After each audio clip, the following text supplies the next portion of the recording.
Welcome to Novara Live. I'm Moya Lothian-McLean, taking you through Thursday stories, and with me is the wonderful Shon Faye. Hi, Moya. Thank you for having me back. I want you in every week. You know that I'm pushing for that. And on today's stories, we will be talking about the brand new climate strategy that's been announced by the government and denounced by just about every climate campaigner going. The sad case of Chris Kaba has been referred to the CPS by the IOPC. More analysis on that later. And the Policy Exchange, Michael Gove's pet think tank, has released a new bombastic anti-trans report. We'll be going through that. Polling also shows that UK tenants are afraid to ask for repairs. I will be talking about that at length from what I like to call lived experience. And to finish off, Elon Musk is sounding the AI alarm. Government has unveiled its new climate strategy. The report, called Powering Up Britain, runs to over 1,000 pages in total and yet contains very few new ideas and no new commitments to government spending. Minister for Energy Security and Net Zero, Graham Stewart, announced the plan in Parliament. As part of Powering Up Britain, the government is launching Great British Nuclear to put clean nuclear power at the heart of Britain's energy security and spearhead a busy programme of new nuclear projects, starting with a competitive down selection this year to choose the best small modular reactor technologies. Launching the floating offshore wind manufacturing investment scheme, providing up to £160 million to kickstart funding in port infrastructure so we can move forward with that exciting new technology. And publishing plans for investing in carbon capture and storage, a key area for cleaning up energy and one where Britain can lead the world. To drive our hydrogen ambitions, we are also announcing a shortlist and funding for the first round of electrolytic hydrogen allocation, with a second round to come, and setting out our longer-term hydrogen plans. We're providing an extra £1 billion for energy efficiency upgrades through the new Great British Insulation Scheme. And we're investing to speed up the market for heat pump installation, to decarbonise home heating and leverage up to £300 million of overall funding, including private funding. This country is already ahead of the game when it comes to decarbonising its economy. We're a global leader in offshore wind power and currently have the world's largest operational offshore wind farm project, named after a town in my constituency, Hornsea 2. But we also have, Mr. Deputy Speaker, the second, the third and the fourth largest offshore wind farms as well. But the measures we're unveiling today will accelerate our transition, rolling out existing technologies and bringing transformative new technologies to market. One big announcement there was the UK's plan to invest in a carbon capture site in Teesside. The technology would allow the carbon dioxide produced by burning fossil fuels to be removed from the atmosphere. The gas would then be stored in caverns deep under the North Sea, where Triton lives.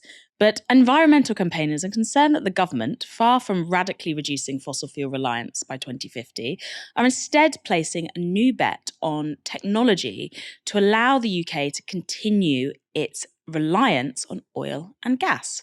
Kevin Anderson is Professor of Energy and Climate at Manchester University, and he told The Guardian this. When it comes to energy emissions, the claimed prospect of CCS continues its long-established role in supporting the development of the oil and gas industry and in further delaying real cuts in emissions. Given the huge cost, very high life cycle emissions, and appalling record of working as promised, there is little, if any, merit in pursuing CCS as a major plank of UK strategy. Damning words. Earlier this month, Jeremy Hunt, however, announced a £20 billion investment in climate capture and other low-carbon energy projects, but that is spread out over 2 decades. And it's clear from the plan that the government is relying heavily on the private sector to make up the shortfall. But the announcement also comes in the context of a recent pledge by American President Joe Biden to invest $370 billion in a green plan for the USA, including subsidies for private investors in green technologies. And now that's led to criticism that the government hasn't even gone far enough to compete with America and the EU in terms of attracting money from the private sector. And Musat, Executive Director at Renewable UK, said this: "We need much more than a business as usual approach to kickstart investment on the level we need to boost energy security, cut consumer bills, and reach net zero. Without that, we won't land the UK-wide economic benefits of building up new clean energy supply chains, as they will go elsewhere where the investment environment is more conducive and attractive." Isn't it funny we have to only talk about the economic benefit and not just, saving the planet in order to get these things across? But just as disappointing as what's in this new green strategy plan is what isn't, with the government leaving out several existing technologies that would help us achieve our climate commitments. Caroline Lucas, Westminster's only Green Party MP, gave her assessment of what's missing. There are no new financial commitments as far as we can see in the plan that has been announced this morning. Indeed, the only green thing about this plan is the fact that it's been recycled. It's full of recycled pledges, sometimes from years ago.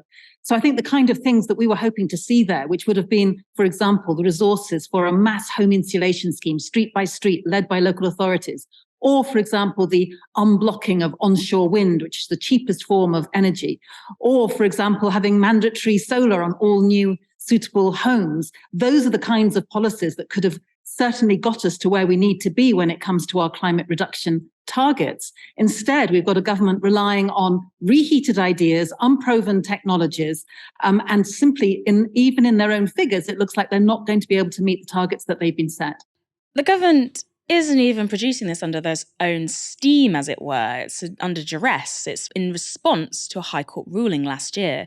And the court found, following a case brought by environmental activists, that the government policies at the time would not have been enough to reach the UK's legally binding 2050 net zero commitments.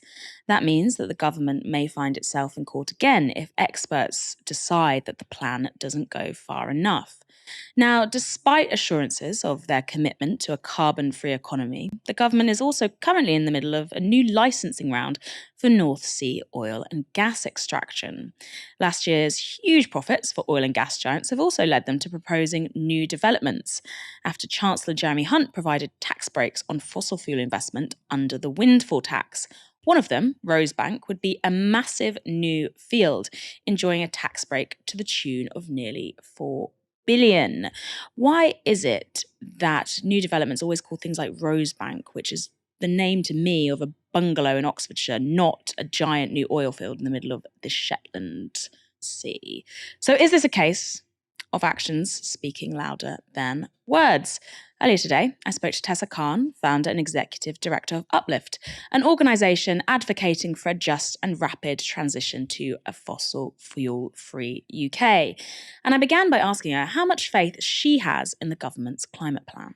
I don't have any faith at all, in short. What we got from the government after a lot of hype was really a set of policies and consultations that are half-baked and really didn't illustrate any new ambition in terms of money or scale, which is exactly what we need right now if we're going to stay within a livable climate. Even if the government did everything they pledged to do in this plan, how likely would we be to reach net zero by 2050? Well, we wouldn't be on track to meet net zero by 2050. And I think, we should also acknowledge that that in itself isn't a sufficiently ambitious target for a country that's as rich as the UK. There are a number of reasons for that. First, the initial indications are that the government's own analysis is that its plans won't be sufficient to meet the milestones that it's set for itself on the way to net zero for 2050. The other thing is that we know that the government's planning to approve outrageous new oil and gas projects in the UK, like the Rosebank oil field, which is the largest undeveloped oil field in the UK. It would lead to emissions that are equivalent to running 56 coal-fired power stations for a year. And we've heard repeatedly from climate scientists and experts that there's no room for any new oil and gas developments if we're going to stay within a critical threshold for the climate, which is 1.5 degrees of warming. So it's just not credible to think that with what the government's put on the table, that we're going to meet those targets. What do these latest plans say about the government's reliance on nuclear and carbon capture technology? Well, the government's made it clear that it wants to keep betting on those technologies. So it's put billions of pounds aside to support the development of carbon capture and storage technology, which is untested at scale. And that's it. Dozens of scientists in the UK have said recently that we don't know that this technology can actually deliver. And what it does do is create real moral hazard in terms of encouraging the fossil fuel industry to keep extracting more oil and gas with the promise that somehow we'll be able to capture the emissions that they create in the future. And that's really dangerous when actually we know what the things are that we need to do right now to reduce emissions, like, for example, increasing our reliance on renewable energy. And the government isn't taking those steps. Instead, it's betting on this untested, largely unproven technology in the hope that it will make things better in the future. Why do you think the political will to tackle the climate crisis is so weak from the UK government? We know what we should be doing. All the answers have been there for ages. Why is it not happening? Why do they keep going back to these, oh, but if we keep doing fossil fuels, then at least we'll capture all the carbon, it's going to be fine? Well, I think the answer is clear if you look at the fact that the UK is the second largest oil and gas producer in Europe. We've got an incredibly powerful oil and gas lobby that has friends in government, that provides donations to government. There's a revolving door between the industry and the regulators that are in charge of regulating these industries. So it's a government that's in a lot of ways captured by the oil and gas industry. And that's why it continues to send signals and make decisions that are completely inconsistent with what it itself acknowledges is necessary to deal with the climate crisis. But I think, the good news is that this is a lobby that we can defeat. It's been defeated in the past. There was a huge outcry over the development of the Cambo oil field, for example, in 2021, and that led to Shell, the oil and gas company that was proposing to develop it, withdrawing it, and the government not approving it. So it is the case that if we really stand these sorts of developments up to scrutiny and talk about what they actually involve, the level of outrage and opposition is enough to ultimately dwarf and defeat that incredibly powerful industry. What is the next step for climate campaigners in the face of this new green, disappointing strategy? Well, I think we have to keep hammering the solutions that, as I said, we know are necessary, that are affordable, that will bring people's energy bills down and that will address the climate crisis. So we've got to make sure that the government unblocks renewable energy development. We currently have a de facto ban on onshore wind in the UK, which is ridiculous, and it's popular. So that's the first step that doesn't come in anything to do that it could do. We need to make sure that we're upgrading homes across the country in terms of insulating people's homes so that we're not leaking heat and energy out of our doors and windows. And that ultimately is something that the most vulnerable in our society pay the highest price for in terms of fuel poverty and the health and social implications of that. And we've got to keep calling for the government to stop listening to the oil and gas industry, tax them properly, don't allow them to open up new developments that lock us into dependency on oil and gas for decades to come, in developments that ultimately involve huge billions of pounds of subsidies to those oil and gas companies that are currently experiencing record profits and do nothing for anyone's interests other than oil and gas company execs. Now, the government may not care much about climate action, but it sure loves climate distraction, Hollywood style. Energy Secretary Grant Shapps lined up the Powering Up Britain announcement by releasing this blockbuster trailer. From defending our shores and protecting our overseas interests, our nation's security has always been our top priority. Today, with Putin weaponizing energy across Europe, our energy security has never been more critical. And driving down your energy bill sits at the heart of our plan. Over the winter, the government stepped up and paid about a half of the typical household energy bill. But this plan today to power up Britain will protect our energy security for good. Since 2010, we've invested £200 billion in renewable energy. Today's plan invests billions and more. Together, we will power up Britain from Britain to force down your energy bills and ensure we can never be held to energy ransom again. Who directed that, I wonder? My money's on Joe Wright. And was that a wood-panelled bunker? It's triggering my nuclear energy anxieties. In September 2022, there was widespread shock and grief when 24-year-old Chris Kaba was shot and killed by the Metropolitan Police in South London. The vehicle he had been driving had been flagged as being linked to a previous firearms incident, although it was later found not to be connected to him. Now, the expectant father was pursued by an unmarked police car with no lights or sirens, and when Kaba drove down a road, he was blocked in by a marked police car. An officer then fired a single shot through the windscreen of Chris Kaba's vehicle. He was taken to hospital, but he died shortly afterwards. And as I said, it later emerged the vehicle did not belong to Kaba, and no non-police firearms were recovered from the scene, aka he was unarmed. Since Chris Kaba's death, his family have been campaigning for answers and justice. They've criticised the Met for the length of time it took to suspend the officer who shot Chris, and they've called for criminal charges to be brought against that officer. And now there is some movement on the part of the authorities. The police watchdog, the Independent Office for Police Conduct, announced today that they would be referring Chris Kaba's case to the Crown Prosecution Service. This is the announcement spokesperson Amanda Rowe made earlier. Today we've referred a file of evidence to the Crown Prosecution Service following the conclusion of our homicide investigation into the fatal shooting of Chris Kaba by a Metropolitan Police Service officer on the 5th of September 2022 in Streatham Hill, South London. This was a tragic incident, and our investigators have been working hard to ensure our comprehensive investigation has been completed without undue delay and within the 6 to 9 month timeframe that we have committed. Chris Kaba died after he was struck by a single gunshot fired by a Metropolitan Police Service officer into the vehicle he was driving.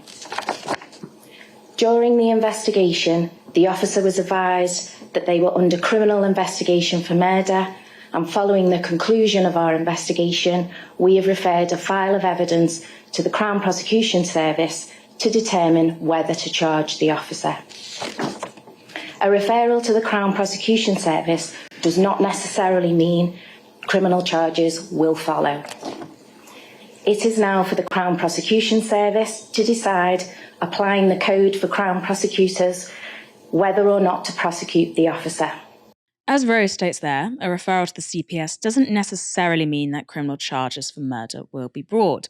It is now up to the CPS to decide whether to charge the officer for murder, use another charge instead, or drop the case altogether.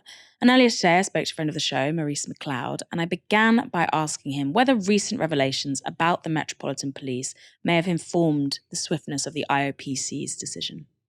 In a word, yes. I think that there's an immense amount of scrutiny on the Metropolitan Police in particular at the moment.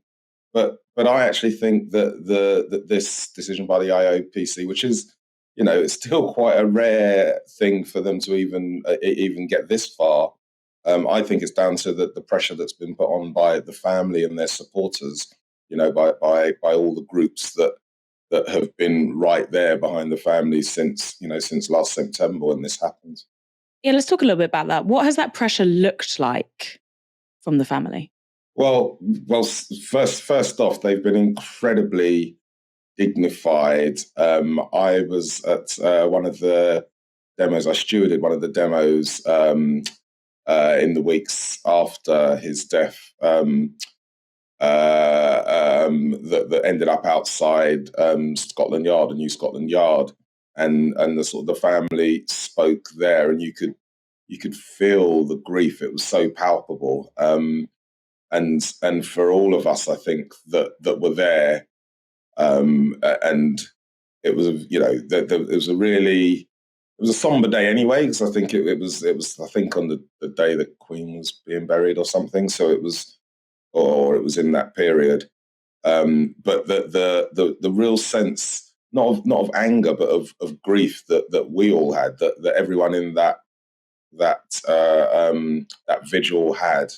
I feel like that's what's carried over, and there's been organisations supporting them like Sister Space and an Inquest, and all sorts of organisations have really sort of come out and sort of stood right there beside the family. MPs,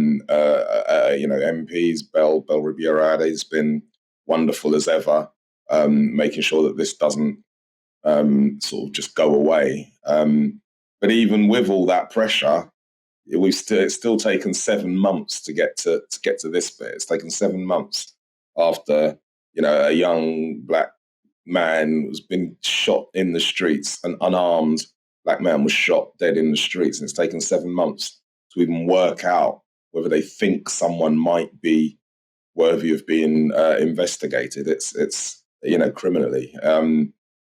Justice delayed is justice denied, and the family really do need this to happen quickly now. The CPS need to make their decision quickly. Maurice, if the CPS decide to bring criminal charges in this case, do you think there will be a spotlight placed upon it by the media and public alike? 2 years ago, it was really striking when Dalian Atkinson's killer, Benjamin Monk, was convicted of manslaughter, that there was such a silence almost among media. There was a tiny bit of coverage, but not much at all. And this was the first time in 30 years that a British police officer had been convicted for a death during the course of their duties. Huge case, very quiet. Will we see the same here?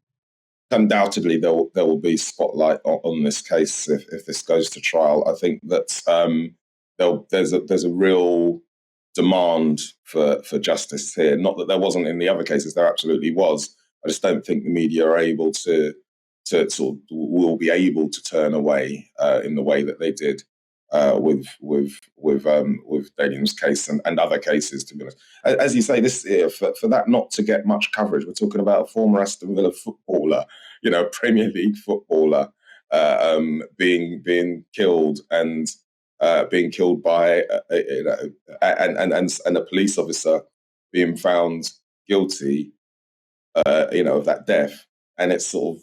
People went, oh, okay, and moved on. It really, really, really surprising. I feel like the Sarah Everard case and the attention that's on the Met and the KC review, and the impact of the Black Lives Matter uprising means that this case is kind of all eyes on. I think the community has been incredibly patient.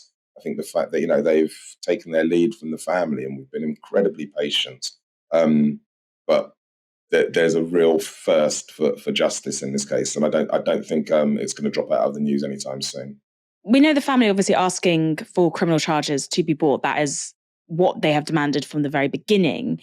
If that doesn't happen, what are we looking at here? Further campaigns? Where do we go? It almost feels like this dead end. Or do you think it is likely the CPS will bring criminal charges against the officer in question? I don't like to manifest negativity, so I'm not going to imagine what happens. If this doesn't, end up as a criminal charge. I'd like to think that for all the reasons I've just stated, all the pressure that's on at the moment, all the attention that's on both policing and our legal system in general, that this is seen as at least this is seen as a case where they need to do the right thing, and I think the right thing would be for this to go to trial. I think that anything other than that will feel like a massive betrayal. It will feel as if when the anger was there, people believed that the lines about, okay, we're going to do this properly and everything's going to go through at the right pace, and then for it to just go away, I think that would be quite a hard thing to take. We've talked a lot about justice in this interview. Does justice lie within the criminal justice system as we know it? Because on the one hand, you've got the police, they're meant to be the front line of justice in this country. You've got the CPS, who, as we know, are currently in crisis due to both a massive shortage of operators, but also the systems that are working at the moment. And you've got the IPC, which is meant to provide justice to people who have found themselves on the wrong end of policing. Do these things add up to justice as we know? Or when we talk about justice right now, we're talking within the current framework and the limitations that brings with it? Evidently, these things don't add up to justice. Evidently, the fact that there are over 23 charges or complaints brought against police in 2020 to 2021. 18 of them turned into a reprimand, or 18. That's there's no accountability here. When we talk about, we at Unjust, the organisation I work with, which is about fighting structural racism in the criminal justice system, criminal legal system. That's the correct way to describe it is the legal system, because to be honest, our communities don't see justice, and they've never really seen justice in the system we've got at the moment.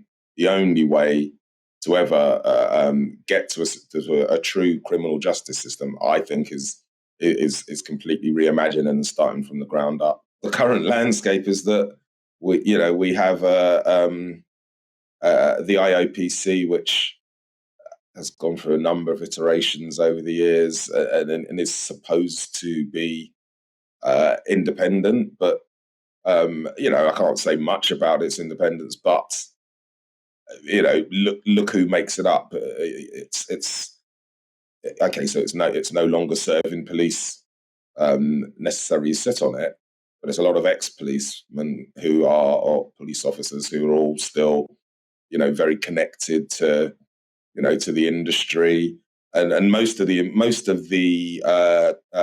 cases aren't actually investigated by the IOPC. They're investigated by police forces themselves. The IOPC only looks at the most serious cases when a police officer has killed someone, basically, or something of that nature. So most cases are being the police are policing themselves. Anyone would know that doesn't work. And that's not talking about any individual officer or any individual police force, but anyone would know that is a system that's set up to fail. That's a system where people are rewarded for not seeing the things that they should see, or not acting in the way that they know they should act. This isn't a case of reform. This is a complete reimagining. Another day, another moral panic. And once again, it's schools that are coming under scrutiny for supposedly corrupting the nation's children. The right-wing think tank Policy Exchange, Michael Gove's brainchild, has today released a report on trans kids at Britain's school. It's part of their new project named Biology Matters, which, quote, aims to document the development and impact of policies based on gender identity theory. This latest report is called Asleep at the Wheel, an examination of gender safeguarding. It's written by someone called Lottie Moore, and it has a foreword by one of the leaders of the Biology Matters project, Labour MP Rosie Duffield. Duffield writes this: the number of children presenting with gender distress has increased dramatically over the last 5 years, in part because of extreme ideological ideas that are being promoted in schools. Children as young as 5 are being encouraged to question their gender identity, or being taught they have been born in the wrong body if they do not conform to regressive gender stereotypes. In this report, Policy Exchange reveals that a generation of children are being let down because well-established safeguarding standards are being compromised. Before we get into the report further, mired in the muck, as it were, I want to point something out, which is that Duffield mentions that children as young as 5 are being encouraged to question their gender identity. That claim is completely unattributed, and it doesn't occur anywhere else in the report. In fact, the report is based on Freedom of Information requests made to 300 secondary schools across England, which, if I remember correctly, do not seem to teach children aged 5. So, talking about, quote, a generation of children being let down is pretty misleading, to say the least. Duffield goes on to say this: despite their legal obligations to be politically impartial, beliefs about gender identity have become embedded within the curriculum as though they are facts. With so many schools teaching children that potentially transient feelings about their gender are more determinative of their identity than their chromosomal DNA, it is unsurprising that so many present with distress at their developing bodies. Gosh, chromosomal DNA. Do these people listen to themselves? Are facts about gender identity political beliefs? And why are they so confident that the feelings of adolescent students are transient? But what really grinds the gears of the authors of the report is that schools aren't immediately reporting teenagers' disclosures about their gender to parents. Lottie Moore, who authored the report, appeared on Talk TV. If there are parents watching this morning or listening this morning, maybe they're actually on the school run, bringing their kids to school, what is actually happening in our schools? Yeah, so it is really concerning. And actually, our research found that this is not just one school or a small number of schools, but this is systemic. So, 28% of the schools that we sent FOI requests to asking for their policies on sex and gender and how they deal with gender distressed children, 28% of those schools are not reliably only 28% of those schools are reliably informing parents when a child discloses gender distress. So gender distress, just to make this clear, this is just very much if it's a boy who thinks they're a girl or a girl who thinks they're a boy, or just some sort of thing that goes away from the sex that they were born with, that they are thinking they're confused about their gender identity, essentially. Yeah, exactly. So it's a kind of form of body dysmorphia where a child expresses discomfort with their sex body and expresses the wish to change gender. So whether they're a teenage boy that thinks that they might be a girl and they disclose that feeling to a teacher at school, a standard safeguarding protocol, which would be the case with any other kind of mental health concern, would be, unless there is a good safeguarding reason not to, that those parents should be informed when a safeguarding issue arises. Parents not being informed, because this should be, you would think. You talk about safeguarding, and this is all to do with all sorts of problems with children, whether they're being radicalized, whether they're being brought into a gang. If teachers and other professionals in schools, or people who aren't teachers as well, have concerns, there are protocols to follow. But is it a lack of guidance, or what is the reason here? Is it woke teachers? What's going on?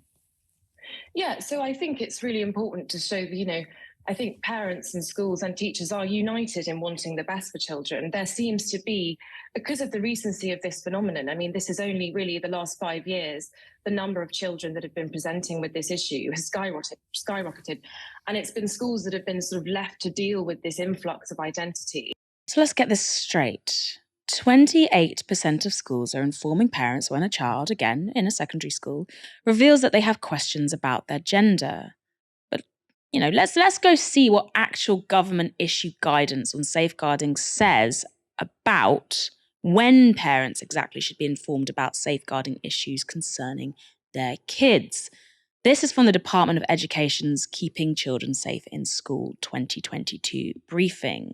Where there is a safeguarding concern, governing bodies, proprietors, and school or college leaders should ensure the child's wishes and feelings are taken into account when determining what action to take and what services to provide.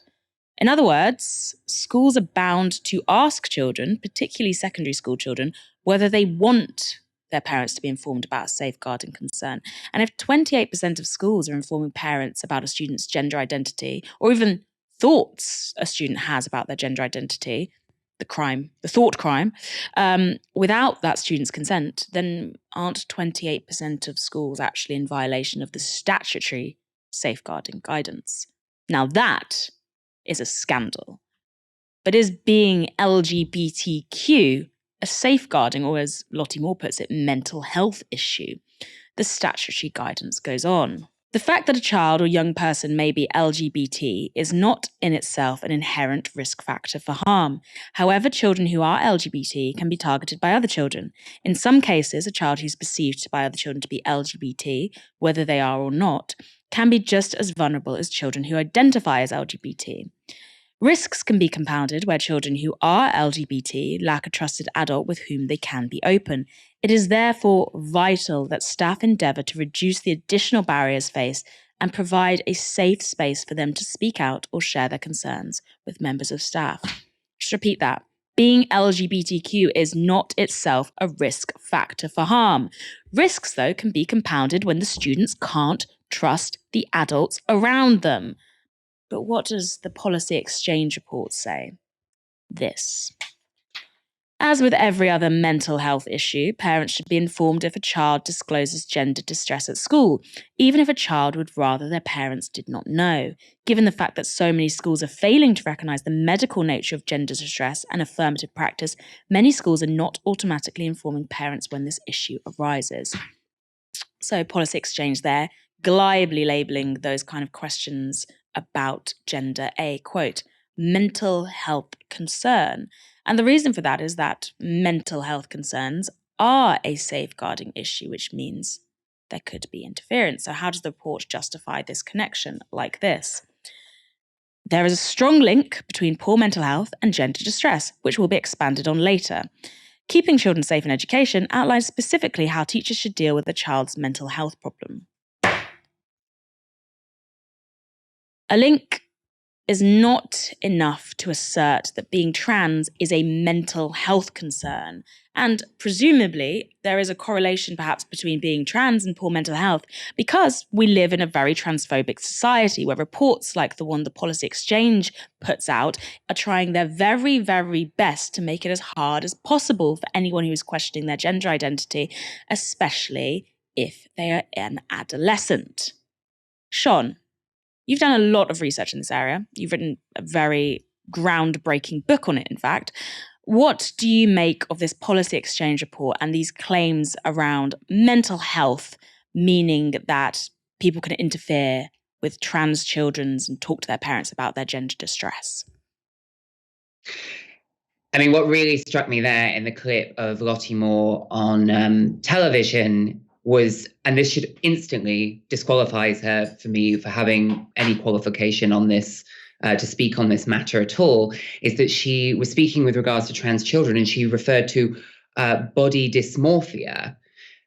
Dysmorphia and dysphoria are very different things. Just to explain, like, briefly, dysmorphia is a belief that, like, when you look in the mirror and see your body, you see something that isn't the case. For example, you might perceive yourself to be much larger in size than you are, and you might actually be medically underweight, but you have that perception that is not grounded in reality. That is body dysmorphia.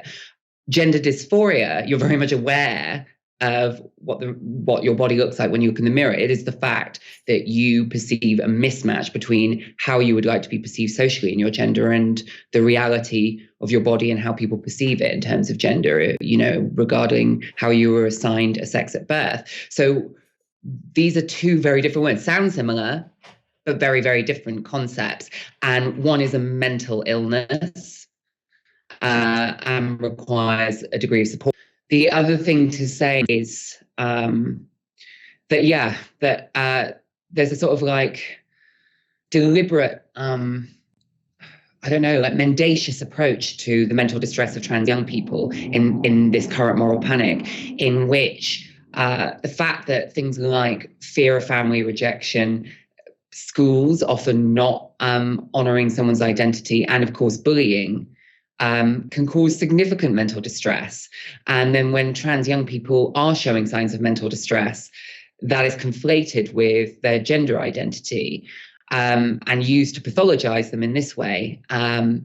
So I think that's what strikes me the most. The other thing I think it's worth saying about this report is that it's deliberately very alarmist. Asleep at the wheel is if you think through that metaphor, that the end result is a crash. And what the end result is more trans young people feeling able to come out and be respected in their school. I think it gives you an indication of the ideological stance of the people who are writing and publishing such a report. The other thing is that I think another sort of like misuse of language is safeguarding. And I say that just not as a trans person, but as someone that like comes from a family. I'm the only person basically in my family. My mum and sister are child protection social workers. I'm very aware of what child safeguarding is and what its intentions are. And I think it's worth saying that I think what in the current anti-LGBTQ panic we are seeing is this misuse of the term safeguarding to consistently imply that young children who may be LGBTQ plus need, and particularly who may be trans, need protecting from quote unquote ideology. The reality is that we know that unfortunately for a lot of LGBTQ plus children, the safeguarding they need is from cisgender heterosexual people. In some cases, it might be their own parents. In some cases, it might be staff in schools that they're at. I can say that as a trans person that went to school in the early 2000s, is that unfortunately some of the worst homophobia and I guess femphobia to me as a sort of feminine presenting child came from staff, not just from my peers, unfortunately. And that's, I think, a really good point that you picked up on with the safeguarding, because we're also seeing this elsewhere in government strategy. For example, with the anti-gang strategy, the idea of safeguarding is being used to penalise vulnerable young people, not protect them, even while it's talking out the two sides of the mouth, even while saying at the same time, this is to keep you safe. So we're going to further criminalise you. And we'll see further examples of that, I fear, as the antisocial behaviour action plan takes root. But of course, just because a report is total BS doesn't mean that the right-wing press won't lap it up. In fact, it seems to make it more likely. This was the front page of the Daily Mail this morning. Children put at risk by gender ideology in school. Here's the headline from the Times. Schools let pupils switch gender without informing parents. And they even ran an opinion piece by Rosie Duffield themselves. Rosie Duffield, schools are failing in their duty to protect gender-distressed children. I wonder which advisor had to write that. Shon, why is the British media so obsessed with trans kids? Well, I mean, I wrote a whole book on it, so I can't. I'll try and neatly synthesize some thoughts. I mean, I think this issue, the issue of trans people in British political and media life. I think the first thing to say is that I think it's not the country that is obsessed with this. I think it is a certain cohort in the media and now in politics that has disproportionate influence and amplification because of social media, because of Twitter specifically, because of certain powerful press interests and certain columnists. This has now become part of the national political agenda. We're seeing the fact that it is mind-boggling even to me that Keir Starmer has received advice from Labour strategists that he needs to potentially change his stance, a previously more favourable stance, not great, but more favourable stance on gender recognition if he hopes to win the next general election. The fact that a population, less than 1% of the population is having such effect in this kind of culture war manner on political discourse in the country is baffling to me as a trans woman. Even I don't care that much. Even I don't care, and I am one. All my friends are trans, and I don't care that much about trans people. I think it is. It's been pushed for a long time as a useful form. Yes, it's a distraction. I'm sure it is a distraction from the Tories' failings at snailing government in the same way that migrants on small boats are a useful scapegoat. The Tories have realised. But at the same time, too, I think it's worth saying it's not just solely a distraction, is that there has been a deliberate, committed, engendering of often quite visceral disgust directed towards trans people, particularly trans women in the UK media for a long time. And I think we're seeing that bear fruit now. And with regards to trans young people, you asked specifically about why it's trans kids that we seem to be so obsessed with. Laverne Cox, the American actress, has talked about this extensively with the sort of the anti-trans legislation in the US, which is often about banning affirmative health care in Republican states, is that it's not just about kids when they say it's about kids, is that it's a deliberate sort of exterminationist approach towards trans life full stop, is that ideologically these people don't really believe that trans people exist beyond being a sort of handful of mentally unwell adults. And so they want to kind of stem the tide by seemingly interfering with, the sort of natural process of coming out that trans young people will do. In the same way that in the 80s and 90s, we saw a lot of repressive. It was initially, and especially some Labour-led councils, a very progressive approach, or a more progressive approach to being open about sexuality and gay and lesbian kids. And again, a moral panic lesbian teachers are taking girls out of class for lessons in lesbianism. These were headlines that I found when I was researching my book from the 80s and even the early 90s. We just lost Shon for a moment, but if you would like to read more analysis from her, then she is the author of The Transgender Issue, a best-selling book which looks at the current landscape for trans people in the UK at the moment. And I also would highly recommend, if you want to look at the historical roots of panics around LGBTQ people, an old BBC documentary called It's Not Unusual, which centres the lived experience of queer people throughout the 20th century. Things seem to get harder and harder for renters. Rents have gone up by astronomical amounts in many parts of the country following interest rate rises and an entrenched housing shortage. And the government has still failed to strengthen the tenant protections it promised in its 2019 manifesto. But at the same time, as part of its antisocial behaviour plan, the government wants to make it even easier to evict you.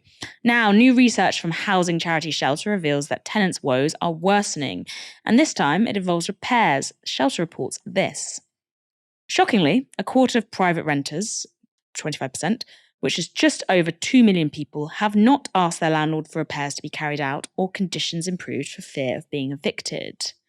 Those fears seem pretty well founded because Shelter also goes on to report this. Private renters who complained to their landlord, letting agent, or local council in the last 3 years were 2.5 times, that's 159%, more likely to be handed an eviction notice than those who had not complained, new research from Shelter reveals. School teacher Chiara lived with her husband Ben and 3-year-old child in a rented flat in East London. She told Shelter this. Last Christmas Eve, we received a 25% increase in rent despite us living with long-term damp and mould. I complained, and in the new year, the landlord responded with Section 21 eviction notice, saying they didn't accept any responsibility for the disrepair or damage. Even before the Section 21, we'd spend a lot of time at the library, church or cafes just so we didn't have to worry about Maggie being in the damp and cold. I was up all night looking online for properties, but it's really hard out there. Rents have massively gone up. People are so desperate they'll consider taking a flat that's mouldy or in disrepair just because there's nothing else. That is dreadful to think about, but also the Section 21 notices that the government promised it was banning in 2019, yet it still has not. And as we've pointed out in the antisocial behaviour plan, instead they're bringing the ability to evict people within two weeks if they're found guilty of damages, okay, but how can they prove that the tenants caused damages? If they're found to play loud music, if they're found with drugs, if they're found simply to be too annoying. I actually despair, I really do. I wish Michael was here right now as well, because I know he despairs too. Shon, before we get into it, what's been your worst renting experience? Well, I'm fighting for my life with this broadband connection this evening, Moya, but I would say it has to be, I mean, just the classic, I think, boiler goes in the middle of winter and I didn't wash my hair for about 2 weeks because it was freezing cold. Yeah. That's actually brought back memories. I think thinking back to, even a year ago, we were too scared to ask our decent landlord for any repairs because we thought if we push them a little bit too hard, they'll stop being decent and kick us out. And then before that, there was the landlord where they just didn't fix the boiler and kept threatening us with eviction constantly. And there was mold all over the bathroom. And when we asked them to come in and fix it, what they did instead was send someone from next door to paint over it. And then they put our rent up by 20%. And that was even before the 2020 to 2022 increases.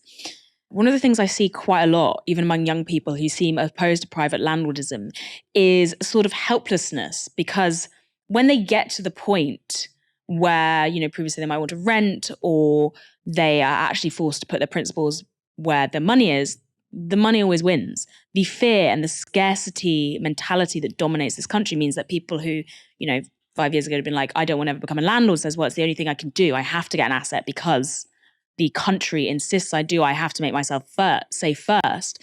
And then before you know it, you find yourself, I want to go somewhere else and get a job somewhere else in a different city, maybe abroad. I don't want to lose my asset. And then they start renting out the house and suddenly you're a millennial landlord. And the rest of us, you can't afford it. Well, we just stay renting out forever. So I do worry that the conditions our country live in that mean even the young generation of renters chronic renters will, if they're given the chance, be bought off very quickly, but we'll see. Anyway, without Michael Walker, we will cover that in depth next time. Also, speaking of Michael Walker, ChatGPT might not be able to replicate him yet, but that doesn't mean the tech titans aren't carrying fear of its powers. An open letter has been published by the Future of Life Institute, a non-profit organisation that, quote, seeks to reduce global catastrophic and existential risk from powerful technologies. The Institute has one central demand. It's causing for a pause on the development of artificial intelligence systems. Here's a little sample of that letter. AI systems with human competitive intelligence can pose profound risks to society and humanity, as shown by extensive research and acknowledged by top AI labs. As stated in the widely endorsed Aslomar AI principles, advanced AI could represent a profound change in the history of life on Earth and should be planned for and managed with consummate care and resources. The letter goes on to say this. Unfortunately, this level of planning and management is not happening, even though recent months have seen AI labs locked in an out-of-control race to develop and deploy ever more powerful digital minds that no one, not even their creators, can understand, predict, or reliably control. Therefore, we call on all AI labs to immediately pause for at least 6 months the training of AI systems more powerful than GPT-4. This pause should be public and verifiable and include all key actors. If such a pause cannot be enacted quickly, government should step in and institute a moratorium. It's a good job I said that right, because I used to call that a moratorium and be laughed at extensively. I bet ChatGPT wouldn't make that mistake. Now, over 1,000 tech researchers and experts agree with what's been written in that letter. They have added their signatures to the missive, including Apple co-founder Steve Wozniak. Also on the letter is Elon Musk. Though it's worth pointing out that Elon Musk may have a little bit of a conflict of interest because just a month ago, The Information reported this. Elon Musk has approached artificial intelligence researchers in order to find a new brain. No, they didn't say this.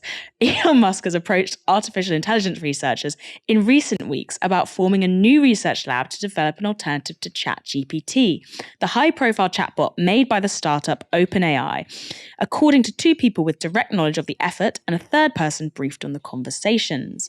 In recent months, Musk has repeatedly criticised OpenAI for installing safeguards that prevent ChatGPT from producing text that might offend users. Musk, who co-founded OpenAI in 2015 but has since cut ties with the startup, suggested last year that OpenAI's technology was an example of training AI to be woke. His comments imply that a rival chatbot would have fewer restrictions on divisive subjects compared to ChatGPT and a related chatbot Microsoft recently launched. If they're managing to train AI to be woke, that would be the first known instance of the algorithms reproducing human non-bias, because it's usually the opposite situation. Now, whatever Musk's intentions, and he's also a massive donor at the Future Life Institute, should be noted, it cannot be denied that in recent months, AI available for public use has been developing at an astonishing rate. From the launch of ChatGPT to the increased inclusion of predictive AI in products made by the likes of Google, Microsoft, and Adobe, it certainly feels like a new frontier in artificial intelligence. For example, I made it write a limerick about my best friend the other day. Couldn't do that with my own brain. And it's worrying the bods behind the Future of Life Institute, where Musk, as I've said, is their biggest donor. But there's been pushback already. Vice reports this. Emily M. Bender, a professor in the Department of Linguistics at the University of Washington and the co-author of the first paper the letter cites, tweeted that this open letter is, quote, dripping with #AI hype, and the letter misuses her research. And then the letter says, AI systems with human competitive intelligence can pose profound risks to society and humanity, as shown by extensive research, end quote. But Bender counters that her research specifically points to current large language models and their use within oppressive systems, which is much more concrete and pressing than hypothetical future AI. However, at a press conference on Wednesday to launch this letter, 3 of its leading signatories said that the purpose of the intervention isn't to stop AI technology, but instead they want to give governments and regulators time to understand the risks and mitigate for them. And the reason they need a joint pause is because AI companies say that corporate pressure drives them to, quote, produce market-ready technology too soon in order to beat out the competition. Speaking at the press conference, MIT physics professor Max Tegmark said this: "People who work in AI see these risks more clearly. No company has the power to stop this alone. That's why as a company, you want all companies to pause at the same time." A coalition of big tech. Dangerous. Coincidentally, the letter was published the same day that the UK government launched a white paper outlining plans to regulate AI. And surprise, surprise, it's taking a light touch and a quote, pro-innovation approach. When does it not? This means no new legislation at this time, but instead a focus on, quote, empowering regulators to develop, another quote, context-specific approaches when deciding how to manage AI usage. I bet the AI would use less jargon than that. In comparison, however, the EU is currently debating the details of its Artificial Intelligence Act. Now, this is pretty massive because it has the potential to be some very hefty legislation. Developers and users of high-risk AI systems, which are like autonomous vehicles, for example, would have to abide by rigorous testing, documentation of protests, and thorough human oversight. And companies that don't do that would face big penalties if the act is passed, with fines of up to 30 million euros or 6% of their global income. Shon, is this Luddite behaviour? Do you fear AI? Do you even use AI? I haven't used it and I do fear it. I feel like this is the beginning of every sci-fi film and novel right back to, it's giving Mary Shelley, it's giving Frankenstein, the warnings and then the hubris that we won't heed the warnings and then one day AI will outsmart us, outfox us all. Yeah, I mean, I am a little bit concerned by the fact that, I don't know, that this call is not even being sort of heeded, on any level, because I think there are some valid concerns about developing technology that might be cleverer than us. Shocker.